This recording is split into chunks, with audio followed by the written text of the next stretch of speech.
And welcome everybody to another installment of New York Only, brought to you by SportsMe. Go download SportsMe to talk to any of the New Yorkers that are on the app, or just talk to anybody that is on the app. We always have some hot takes, some ridiculous claims, and also some very smart claims. So go and download SportsMe today. Joined by my co-host Salvatore, and we have a guest today, Keith. How are you guys doing? What's going on? I'm doing well. How's everything going with you guys? We're doing all right. We're doing all right over here as a Giants fan. Got our first win. Got our first win on Sunday against Washington. And a lot of a much better game than I think a lot of people thought. I thought it was going to be an absolute crapshoot. But looking into it, it was a really, really good game back and forth. What are you guys' thoughts about that game? Well, I think for the most part, for Giants fans, it's finally good to see something good happen. And obviously, the other side of town, the Jets have nothing going for them. So it's good to see a New York football team win for once. To those Giants fans who thought they could get the number one pick, maybe get Trevor Lawrence, see what they could do on that front, I'm sorry to tell you, but I don't think the Jets are going to win a game in the near future. So I think they can forget about that. But focusing on the Giants, I think their defense has kind of been not so much a surprise. They do have some solid players on that side of the ball, like Jabril Peppers, Dexter Lawrence, but the defense has been playing pretty solid as of late, and you saw it on Sunday. The game-winning fumble recovery taken for a touchdown by Crowder sealed the deal. Giving up 19 points. Obviously, the Redskins aren't that good, but only give up 19 points is a recipe for success. And if the Giants can continue to find ways to keep games low scoring, I think they'll be much more competitive and in ball games later than it getting out of hand. What do you think, Keith? Well, I do think, like you said, the Giants looked a lot better this past week than the Jets did. James Bradbury has been amazing this year. Really good investment on their part. And I think that the Giants team as a whole has just looked much more promising than anybody on the Jets has really looked. And it really is just a sign of how good of a coach I think Joe Judge is and will be for the future for the Giants. I think that if the Giants don't stay competitive all year, you might see Dave Gettleman get fired, but that's talk for the future, not anytime soon. Yeah, I think the Giants are a lot more promising than the other team in Jersey, the Jets. Your guys' favorite team. Saw them play one of the only two 4:00 games against Miami Dolphins, against Fitzmagic, and then a little bit of Tua at the end of the game. So, what are your guys' thoughts of that game? I mean, I think we all know what's. Do we have to talk about it? Well, I think first and foremost, I think everyone can agree if you want to win games, you got to score points, and the Jets just simply did not score a field goal, a touchdown, or anything on Sunday. Points, and you cannot score points. Yeah, they got shut out by the Dolphins 24-0. They could not get anything going on offense. They let the Dolphins just completely dominate them on both sides of the ball. Fitzpatrick threw for 3 touchdowns. Myles Gaskin ran for 91 yards. They were clicking on both the passing game and the running game, and the Jets just simply could not stop them and just could not counter any single offensive streak that the Dolphins put ahead of them. It was just a poor game within itself. It's a shame that Adam Gase did not get fired after that game. That was a miserable performance. But as a Jets fan, you think maybe they're just keeping Adam Gase just to lose a few more games and just secure that number one pick. Who knows? But it's just really bad. It's a shame that guy still has a job. Yeah, I really think when you look at those types of games like this past week, it really makes you realize the Jets are terrible, but they're a lot less terrible when they have Sam Darnold under center. I think we take for granted how good Sam Darnold actually is when he plays in the games. That offense looks a lot different. And I'm not going to sit here and say that Sam Darnold is better than Trevor Lawrence because we all know that's not true. But I do think that even if the Jets find a way to not get the number one pick, quarterback is not their biggest need right now. No, yeah, I mean, I definitely don't think it's Darnold's fault for the way the Jets have been these past couple of years. I mean, there's not much he can really do without a good offensive line, without weapons around him, especially without a good coach calling plays for him and giving him the support that he needs. The stats go to show you back even in Gaze's time in Miami, the offense just simply does not flourish. He's 25th or worse in the league every single year as far as offensive efficiency, and now the Jets are dead last in that category, and I don't think it's close to the next team as far as the differential, but it's just having that is just not a recipe for success, and there's just simply no way you can expect a young quarterback to succeed, especially with that sort of system that they have going on right now. Yeah. Yeah. I guess one other thing for the Jets is firing Gase is like crucial, obviously, and that's what everyone wants. Even I want him to get fired. I mean, a horrible coach for the league in general. But who would you kind of want to replace him as like a head coach? And like, do you think anybody can just come in and then magically help out the Jets? I mean, who as a Jets fan, who would you want to be your next head coach? Any of you? I mean, as far as right now, I'm not sure if there's any like names that really jump out at you. I think the Jets really had their chance when Matt Rule was applying and he was being sought out by multiple teams. But I think as of right now, as far as trying to get a coach that can really revamp this offense, maybe you look at someone like Eric Bieniemy out of Kansas City, who learned under Andy Reid in that system, and obviously we know about the history of Andy Reid's coaching tree. But I think as far as looking for options for offense, maybe that's a possibility. But other than that, it's really hard to say right now. Maybe you look toward the college ranks and see if there's any coach that you believe can take his wisdom from the college level, his success there, and carry it on over into the NFL. Obviously, there's some risks there because you don't know if this transition will work out. But I think anything right now can't be worse than what the Jets are putting – the product they're putting on right now as far as coaching and on the field. Yeah. I would say another name to look out for if you want to go the offensive route is Brian. His last name I could butcher. It's Brian Daboll. He's the offensive coordinator for the Bills right now. He's got good history with two really well-known head coaches in both the NFL and the NCAA in Bill Belichick and Nick Saban. So that could be a name that's highly coveted in the entire offseason from many teams. And knowing the Jets, they probably won't even look at him. Yeah.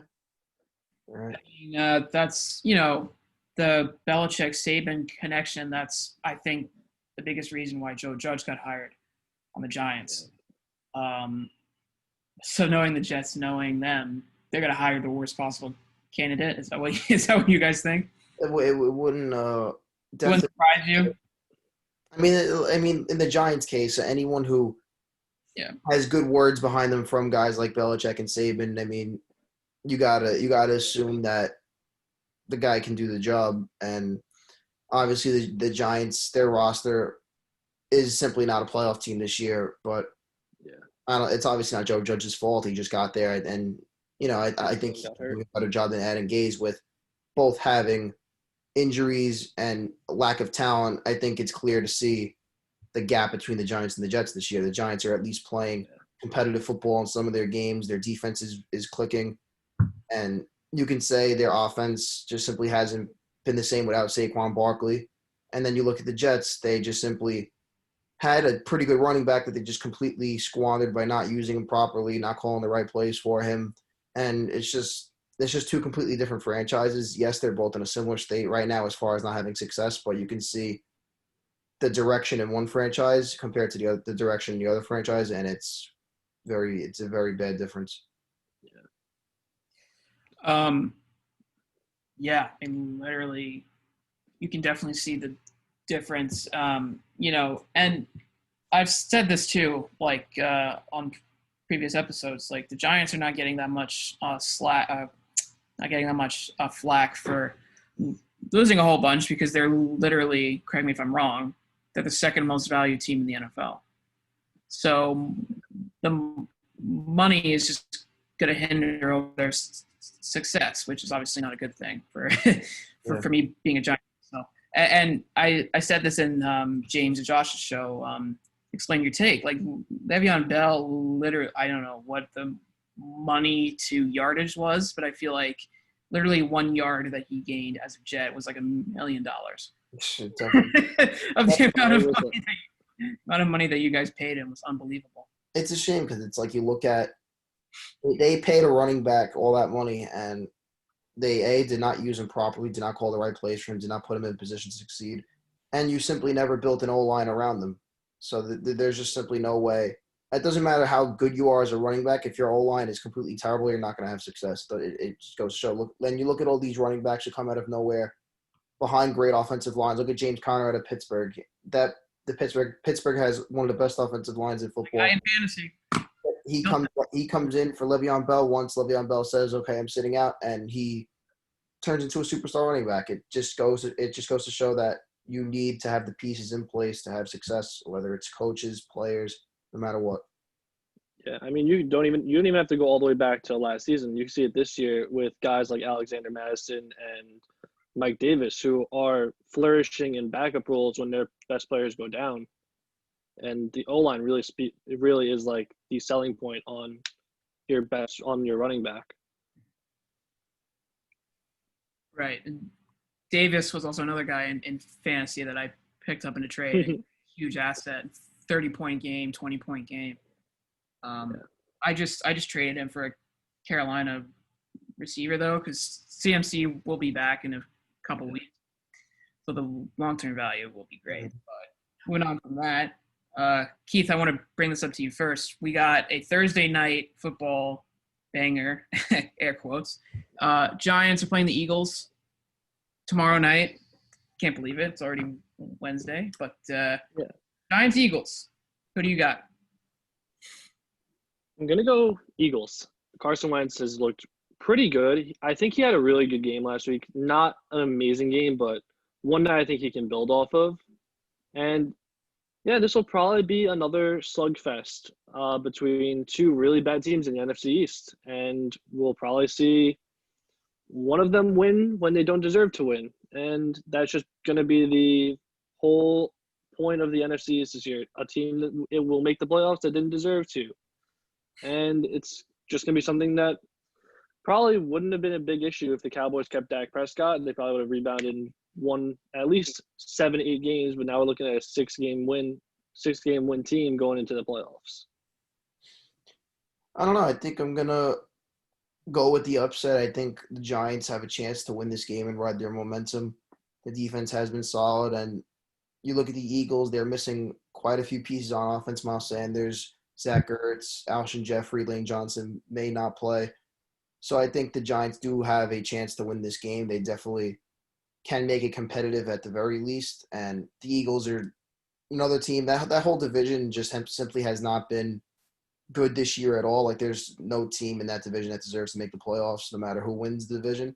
But, yeah, I think the Giants do have a chance to win this game. And I think as long as it's low scoring, I think it will favor them because both of these teams have been struggling to put up points. And I just think the Giants can ride that momentum that they're on.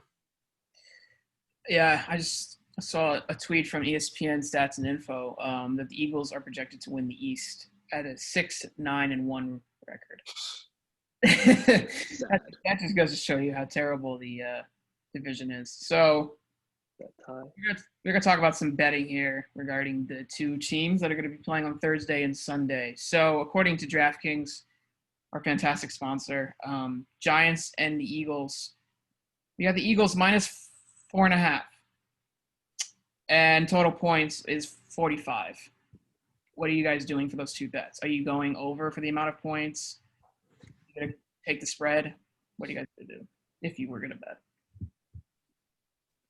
For me, I think I'm definitely going to go with, as I said before, I think the Giants can make this game competitive. So I'd take Giants +4.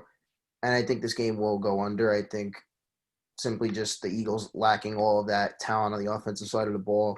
And the Giants just simply not being able to score the entire year with their defense hot at the same time. I think this game has a good chance of going under, so I'll take the under on that. Well, I'm going to go with Sal. I think Giants 4.5 will be good. This will be a really intense game. I don't know if it's going to be good intense or bad intense, but I'm also going to go with the over. The Eagles themselves, their defense hasn't been amazing. They have hit, if we're going with 45 as the over for every single one of their games, they've hit it in all but one so far. So I could see the poor Eagles defense ending up with an over. We all thought that the Giants game last week was going to go under, and it ended up going over as well. So we'll see what happens. And then we got Buffalo traveling to New Jersey to take on the Jets. Jets are plus 13, Buffalo minus 13. Same total points. So let's not talk about the line because I think I know that everyone – how would they pick? But you guys, if you were to bet on this game, would you go over or under 45 total points? For me, I think I'm going to have to go with the over. I just think the Bills are just a machine this year. I know they lost last week, but they did play Kansas City. But the Bills are just in a completely different league than the Jets. Even if the Jets contribute some points, which I can't see them scoring more than 14 in any game against any team this year, to be honest. I think the Bills are definitely primed to go for at least 30-plus against this Jets team. I just can't see any way how the Jets can stop them. There's a possibility that the Bills could come close to hitting that over by themselves, in my opinion, honestly. Yeah, I think the over is going to be the way to go. The Jets are actually looking at maybe getting Sam Darnold back this week too. And if that happens, they'll score at least one touchdown, I think, or hope. And if they don't, then the Bills defense probably will score a touchdown. So we'll see what happens. But I would go with the over. Yeah. That game, oh my God. That concludes our episode of New York Only, brought to you by Sports Me. Again, go download Sports Me and battle any of the New Yorkers that are on the app. Battle anybody that is on the app. Tune in to next week where me and Sal preview the game of the century. Again, Chiefs are playing the Jets. Thank you so much, Keith, for hopping on. And no problem, anytime. Go and listen to our shows over on Spotify and Apple Podcasts and subscribe to the YouTube channel. 85% of you are not subbed, so please go over and subscribe. Thank you.